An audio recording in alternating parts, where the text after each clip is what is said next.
I never thought what I saw my parents do day in, day out would be the reason I would get fluent in English by the age of 20, and it's also the reason why English learners reach fluency faster in general, and it's none other than being willing to do what feels hard first. I'm about to tell you about this one skill that didn't just allow me to learn to speak English and 4 other languages fluently, but it's also helped me to build a global English coaching business that has now impacted hundreds of students' lives. Now I'm helping my students gain this skill too, and this is what keeps me going even if my heart breaks to live far away, 11,000 right now, kilometers away from my family and my home country, Hungary. I felt weird, like an outsider, so many times in my life. I didn't fit in, and I kept asking myself, was I born in the right period? While most of the boys around me loved climbing trees, playing football, I was always the quiet one, the one that was running with a fairy tale book to his grandmother, who was already bored of telling all the stories, the same stories again and again, and the one who preferred to get books for Christmas instead of toy cars, and the one who was always curious about learning, especially about subjects like history or chemistry or biology that a lot of people hate. But now I know that this, being different, is what helped me with becoming the person I've become, and I'm becoming the person whose content you're watching now. And the reason I could, just like so many other successful English learners, reach fluency faster. I saw this from my parents. Both my parents were factory workers. Sometimes my mom needed to stay and do overtime 3 times a week. She was exhausted. And I remember clearly, they took us home, my sister and me, on a bike. My sister was sitting in the front and I was sitting at the back of the bike. So I naturally developed good work ethics. I was told that first I needed to do my homework. If I wanted to have fun in the evening playing games on my computer, I needed to do the hard work first. And later in my teens, I was often exhausted. I was going to an elite high school where we had to study for every single subject. But besides my studies, I was also learning to dance. I had dancing classes 2 times a week, which is also physically and mentally exhausting. And because my parents didn't always have the money to help me with all the books, like I don't know about your country, but language books, English books in Hungary were really expensive. So to afford them, I decided to give tutoring classes, and this is where my English teaching career started at the age of about 17. You see, doing what feels hard first, no matter how challenging, scary, uncomfortable, or boring it feels, has always helped me build a better, richer, and easier and freer life for myself. And I'm inviting you to do the same if you'd like to, just like so many other English learners, reach fluency. Hey English learner, welcome back to my channel. My name is Chubby. I'm an English fluency learning and language anxiety coach, helping ambitious professional adults build their fluency skills. And this is a channel for English learners who want to learn how to make vocabulary more memorable and how to speak English more comfortably, confidently, and freely with the help of listening and spoken interactions. So if these are topics that you're interested in, and if you'd like to find out more about how to improve your listening, speaking, and expand your vocabulary, make sure you hit the subscribe button and the notification bell so you get my weekly updates, short, long-form videos on all of these topics. Whenever I got bad marks at school, I was always ashamed of letting my parents down. I saw them working really hard so that my sister and I could get good education, and I always felt like I was disappointing them. They knew I was really smart, and when I started to talk about how my other classmates had got bad grades as well, my dad used to tell me, "You're not learning for me, you're not learning for mom, you're learning for yourself." And he was so right. It's not just the fact that my future, my current present, depended on how hard, how strategically, how consistently I was working on the skills that allowed me to have a better life, earn more money, but also the fact that learning English or anything else in the world is my responsibility. Because neurologically speaking, if you know anything about the brain, it's the synaptic connections in my brain that I need to be responsible for building and strengthening or weakening, depending on what I practice, if I really want to be able to speak English fluently and confidently. Being an action taker isn't always easy. People tend to think it gets easier with time, or that I'm so talented, I'm so good at everything. They forget to see the behind the scenes, all the hard work, all the consistency, the fighting, staying focused on my goals. And yes, you get used to it to some extent. You get better at managing stress and managing your emotions, which is a really important part of learning English, and I talk more about this in this video as you're walking and making progress with your English fluency. But I was writing the ideas for this video down at 1:30 a.m. in the middle of the night yesterday. And it did require some effort to log off TikTok and just sit down, fling myself into action, and write down the script that might change someone's life who's watching this video. And I get this from struggling students all the time. It's not easy to be okay with your mistake. Yes, but it's not easy to stop translating when you speak English. It's not easy to find people to speak with. Is the fact that something isn't easy about learning English enough reason for you to give up on a better future? And does isn't easy equal impossible? Because it doesn't, and it never has been in my dictionary. I used to be top of the class in all my school years, and my sister actually hated me because everybody was yapping about how successful I was and how amazing I was.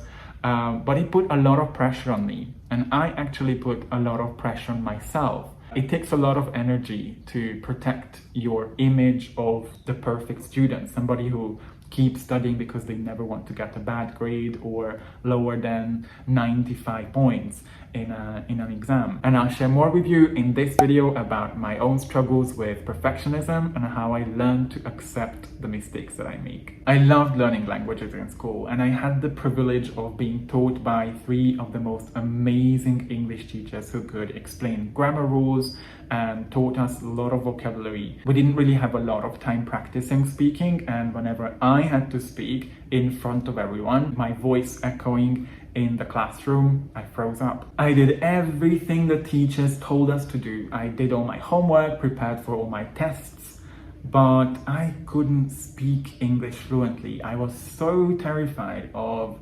hesitating in front of other people or making mistakes or sounding too Hungarian, my original native language. And I was only willing to speak English in front of everyone as long as I could speak English perfectly, which obviously never happened. But I did this so that people don't get disappointed at the perfect chubby. You see, it was all about protecting my self-image of that perfect student.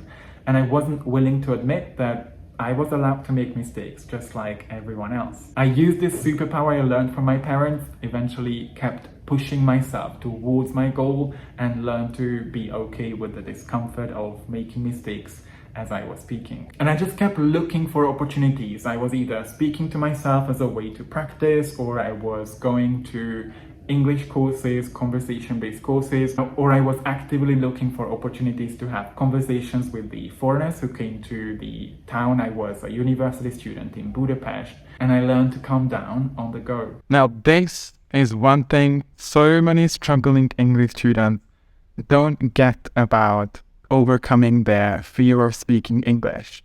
The reason English learners reach fluency isn't because they aren't scared. They've just learned to manage their emotions better, so they are okay and view all of these as part of the learning journey, tripping over their words, hesitating, making mistakes, or risking using more complex expressions or grammar that they aren't fully sure about. We all do this in our first language, but we always judge ourselves for some reason when we speak our second one. If you're watching this and you're still scared of speaking English, but you really, really want to speak English fluently, let my example be a message for you that on the other side of fear, as you're getting more comfortable with speaking, is freedom and confidence. Speaking in a way that helps you express yourself in almost any situation without the fear, feeling nervous. And the only question is, are you willing to keep going, keep doing it, even if you're scared, so you can train your brain to think there is nothing scary about speaking English with other people. There was also another really challenging time on my English learning journey when I felt completely stuck. And I share more about how I overcame this in this video right here. I felt like no matter how much grammar I studied, no matter how many words I was memorizing to myself, I still couldn't really speak naturally. I kept learning vocabulary, preparing for exams. I did my B2, my C1 exam before I was 19, but it didn't really work. I still felt like something was missing. I was translating or wasn't really speaking naturally. You need to know that part of this incredible consistency I have, and this is something I learned from my parents too, is my stubbornness. But I learned to use it for my own advantage. I kept telling myself, why can't I speak English fluently when I do all of these things? I'm a smart guy. I just can't for the life of me get to a level where I can feel like I'm speaking as if English was my first language. Why do I keep repeating myself, making the same mistakes and just using all these basic expressions for years on? This is the point called the intermediate plateau where most people give up. And also the reason English learners reach fluency so much slower. This is part of the message I'm here to tell the world. And no matter what all these gurus and language schools are telling you about, you can become fluent in 90 days. Getting to a point in your English when you're freely talking about almost any topic as if English was your first language really does take time. And the only way to get there is to keep going. Do the opposite of what the majority of people do when they encounter difficulties in their English learning journey. Learn to be okay with the times when things get more difficult and look at them as more of a challenge that you will be able to overcome as long as you keep at it. Breaking through my intermediate plateau and get to a more advanced and then proficient level of speaking English required me to change part of my identity. I used to feel really frustrated when I couldn't understand a movie or when I was listening to English speakers. My dad's aunt and her husband came over sometimes to Hungary, but they were speaking really fast. And it was so frustrating that I didn't understand half of what they were saying. But I started experimenting and decided to start watching movies, series, and videos without subtitles, and then using them as my own learning material, learning vocabulary, phrases, expressions that the characters were using in those videos. I thought if I wanted to speak English more naturally, I needed to learn English more naturally, ditch the textbooks and focus more on real English materials, no matter how frustrating it was not to understand everything they said. The importance of learning English through listening if you want to speak English more naturally is something I talk about in this and in this video as well, and it's also at the core of my program. The main part of my program is to teach English through listening so that my students can speak English more naturally, make much fewer mistakes, hesitate less, and improve their pronunciation as well. I cannot emphasize this enough, and if you want to, just like so many other successful English learners, reach fluency much faster than the majority of people who keep sticking to their traditional ways of studying, being scared of mistakes,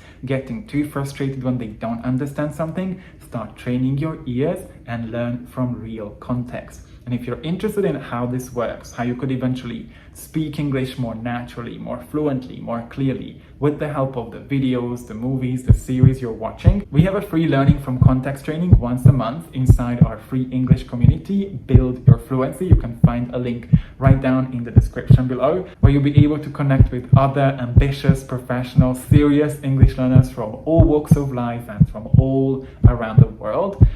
We have conversation classes and also fluency trainings that I'm sure you will benefit from, and you'll be able to change the way you learn English so you can also speak English fluently so much faster. How you handle your difficulties along your English learning journey, whether you look at them as challenges that you could learn to overcome to become stronger, more able to tackle all those different challenges, or you look at them as a sign of your weakness, determines what's possible for you with your English fluency. The reason I'm so proud of my parents and I'm so incredibly grateful to help me become the person I have become is because I don't think there's something more admirable than seeing a parent doing their best, going into great lengths to provide a better life to their kids than they themselves experienced. They were committed to providing a better life for their kids. Just like I was committed to building a better life for myself. And I spent 6 amazing years